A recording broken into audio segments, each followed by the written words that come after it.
Bine ați revenit la un baby episod cu Pionails.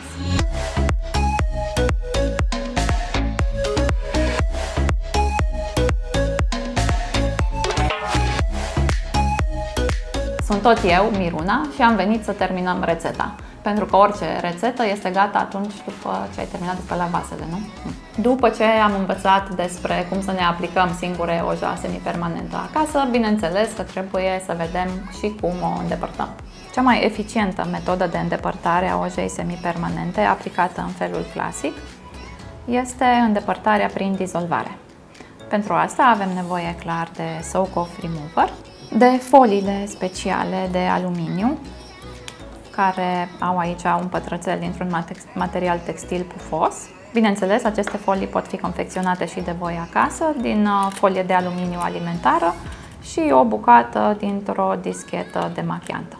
Mai avem nevoie de o pilă buffer sau poate fi și o pilă de carton cu granulație medie și, bineînțeles, la final de un instrument pentru îndepărtarea cuticulelor.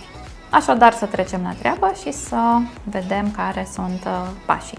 Pentru a permite soluției Soak-Off să acționeze mai bine și să poată pătrundă în produs, vă recomand, înainte de aplicarea pachetelelor, să îndepărtați luciul ojei semipermanente cu o pilă.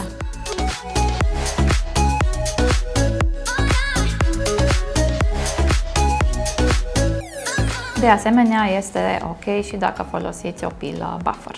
Luăm apoi o folie de aluminiu, îi desfacem ușor marginea pliată și urmează să îmbibăm discheta cu soluția Soak-Off Remover.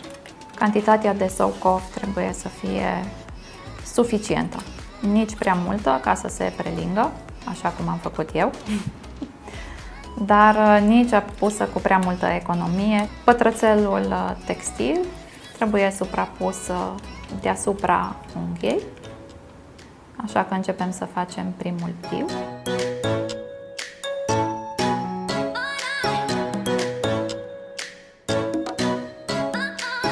Apoi folia se înfășoară cât mai strâns cu putință de jur împrejurul degetului.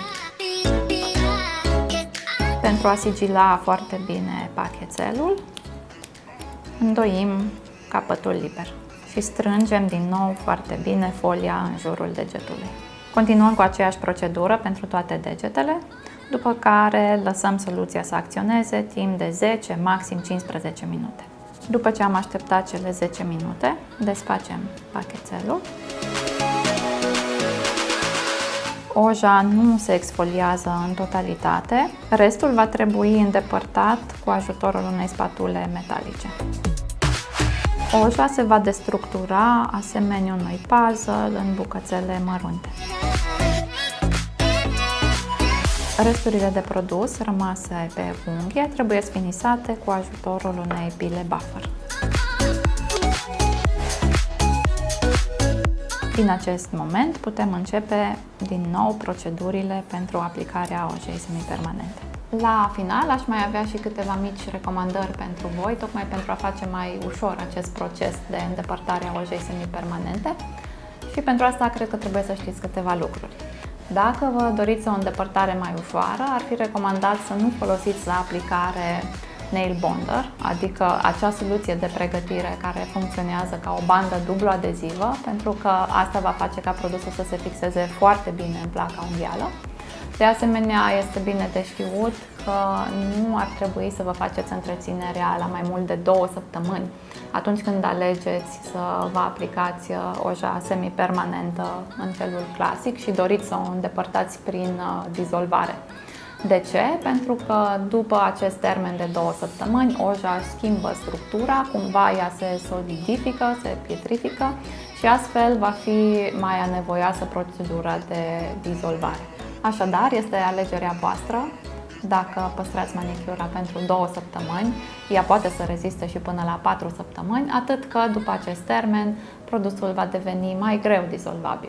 Acestea toate fiind spuse, baby, episodul cu Pionails se încheie aici, așa că pupici cu schipici, vă așteptăm ca de obicei cu like, cu share, cu împărtășiți cu prietenele voastre dați subscribe la canalul nostru de YouTube și astfel veți putea fi mereu alături de noi. De asemenea, dacă aveți sugestii pentru alte subiecte pe care vreți să le vizionați în episoadele următoare, așteptăm sugestiile voastre în comentariile lăsate la acest video. Namaste!